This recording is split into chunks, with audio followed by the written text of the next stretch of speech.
শীত তো এসেই গেল, চলো এবার বানিয়ে ফেলি শীতের সবজি দিয়ে তৈরি একটি মজাদার এবং হেলদি স্যুপ। লাগছে ফুলকপি, নিয়ে নিয়েছি পাতাকপি, আর নিয়েছি গাজর, সাথে কিছু পালং শাক, অবশ্যই ধনে পাতা, আর নিয়েছি আগের থেকে তৈরি করে রাখা চিকেন স্টক, সাথে দিয়ে দিব কিছু ইনস্ট্যান্ট নুডলস, আর দেব কিছু চিকেন, বোনলেস চিকেন শ্রেডেড করে রাখা, finely chopped onion, finely chopped ginger, garlic and green chili, একটা স্লারি করে রাখা, এটা অ্যারারুট দিয়ে করা, স্যুপটাকে ঠিক করার জন্য। এবার আমি গাজরটা কেটে নিব একদম ছোট সাইজ করে, বাইট সাইজ, যেহেতু স্যুপ আমাকে অবশ্যই এটা মনে রাখতে হবে যে সব সবজি বাইট সাইজ করে কাটতে হবে এবং একই সাইজের হতে হবে, সব সবজি একই রকম কাট হতে হবে। কাটিংটা কিন্তু খুবই ইম্পর্ট্যান্ট, যে কোনো রান্নার ব্যাপারেই হোক না কেন কাটিং ইজ ভেরি ইম্পর্ট্যান্ট। এবার পাতাকপিটিও আমি একটু ছোট করে গাজরের সাইজেই কেটে নিচ্ছি। কাটিংটা তোমরা আর একটু ভালো করে দেখো। এভাবে করে ছোট ছোট করে পাতাকপিটি কেটে নিতে হবে।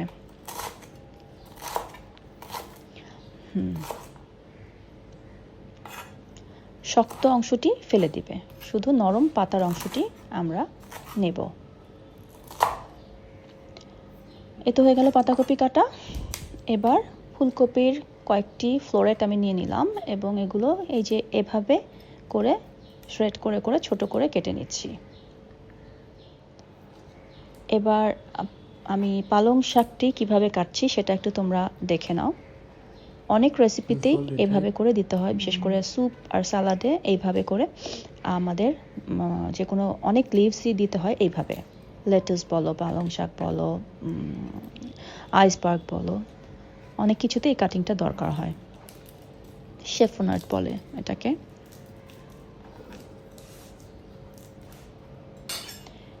এভাবে ফোল্ড করে একটার উপর একটা দিয়ে ফোল্ড করে দেন কাটতে হবে। খুব সুন্দর রিবনের মতো হয়ে যাবে পাতাগুলো, দেখতে খুবই ভালো লাগে।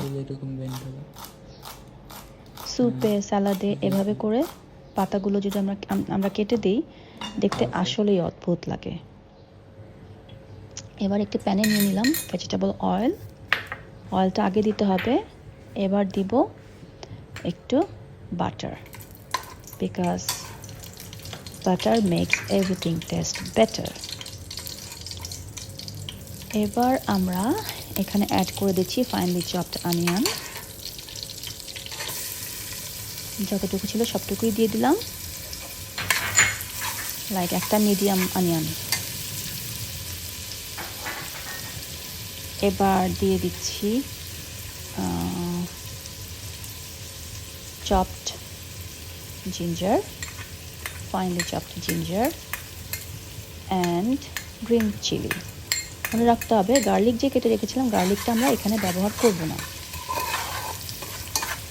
এবার এটা একটু ভালো করে নাড়তে হবে, লাল করা যাবে না, জাস্ট পেঁয়াজ আর রসুনের কাঁচা গন্ধটা চলে গেলেই খুব সুন্দর একটা ফ্লেভারফুল একটা স্মেল বের হবে বাটারের সাথে মিলিয়ে। তখন আমি এখানে চিকেন অ্যাড করে দেব।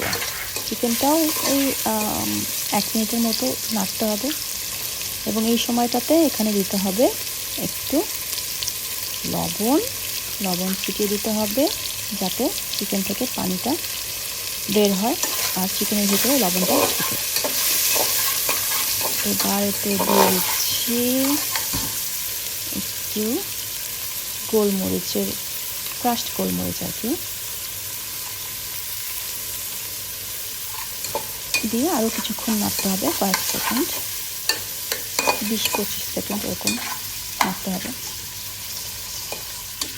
এবং এই প্রসেসটার সময় অলওয়েজ আমাকে স্মেল নিতে হবে, স্মেলই তোমাকে বলে দিবে যে তুমি কখন কি অ্যাড করবে। তো কাঁচা ভাবগুলো চলে গেছে, সুন্দর ফ্লেভার বের হচ্ছে। এখন আমি সবজিগুলো দিয়ে দিব। একে একে দিলাম ফুলকপি, গাজর, পাতাকপি, সব সবজিগুলো। কিন্তু মনে রাখতে হবে আমাদের কেটে রাখা যে পালং শাক সেটি কিন্তু এখানে দিব না, সেটি আমি কি করব ওটা পরে দেখাবো। আর এখানে যদি তুমি চাও অন্যান্য সবজি অ্যাড করতে পারো, লাইক মাশরুম, গ্রিন পিস, এই সবজিগুলো তোমরা অ্যাড করতে পারো, বাট টমেটো, ক্যাপসিকাম এগুলো না দেওয়াই ভালো। এরপরে এখানে আরেকটু লবণ দিলাম, দিয়ে সবজিটা নেড়ে চেড়ে নিতে হবে কিছুক্ষণ, 2-3 মিনিট। এরপর আগের থেকে করে রাখা চিকেন স্টক দিয়ে আমি একদম ভরে, মোটামুটি 2/3 ভরে দিলাম। একটা বলক এলে পরে লিড দিয়ে দিতে হবে। লিডটা একটু ফাঁকা করে রাখতে হবে যাতে পেঁয়াজ আর পাতাকপির গন্ধগুলো বের হয়ে যায়। এরপরে আরেকটা প্যানে তোমরা দেখতে পাচ্ছ আমি একটা চিলি অয়েল তৈরি করব। এই জন্য আমি একটু ভেজিটেবল অয়েল আর নিলাম একটু কালো জিরার তেল। কালো জিরার তেলের ফ্লেভারটা আমার কাছে খুবই ভালো এবং এটা অনেক স্বাস্থ্যকর। আর এখানে আমি দিচ্ছি একটা স্টার অ্যানিস, 2টা ক্লভ, আর ওই যে আগে থেকে কেটে রাখা গার্লিক, সেটা আমি এখানে ব্যবহার করব আমার চিলি অয়েল তৈরি করার জন্য। এরপর কিছু চিলি ফ্লেক্স, আর আরেকটু হিট অ্যান্ড কালারের জন্য দেব কিছু chilli powder, red chilli powder. সবগুলো ভালো করে নেড়ে চেড়ে চুলায় রাখতে হবে ধিমে আছে 10-15 মিনিট। এই যে তৈরি হয়ে গেল চিলি অয়েল। আর এদিকে হতে থাকা স্যুপ আমার অলমোস্ট সবজিগুলো সেদ্ধ হয়ে এসছে। এরপর এখানে আমি লবণ চেক করে লবণ অ্যাড করব, আর দিয়ে দিচ্ছি আগের থেকে গুঁড়ো করে রাখা, ভেঙে রাখা নুডলসগুলো, ইনস্ট্যান্ট নুডলসের প্যাকেটের যে সিজনিং সেটা আমি এখানে ইউজ করব না, অনলি নুডলস। চাইলে তোমরা এগ নুডলসও দিতে পারো আগের থেকে সিদ্ধ করে রাখা, অথবা পাস্তা দিতে পারো। এবার দিয়ে দিচ্ছি স্লারিটি, অ্যারারুটের স্লারি একদম শেষে দিতে হবে। নুডলস সিদ্ধ হয়ে গেছে, তারপর আমি স্লারিটি অ্যাড করলাম।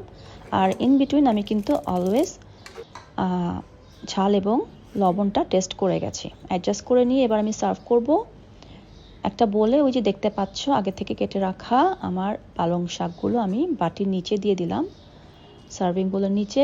এবার আমি সার্ভ করছি আমার তৈরি করা স্যুপটি। এভাবে করে দিলে শাকের পুরো নিউট্রিশনটা আমি স্যুপের উপর আমি দিয়ে দিচ্ছি আগের থেকে তৈরি করে রাখা চিলি অয়েল। এটাতে খুব দারুণ একটা ফ্লেভার আসে। আর দিয়ে দিচ্ছি এক টুকরো লেবুর রস। এই তো হয়ে গেল আমার ভেজিটেবল স্যুপ। এনজয়।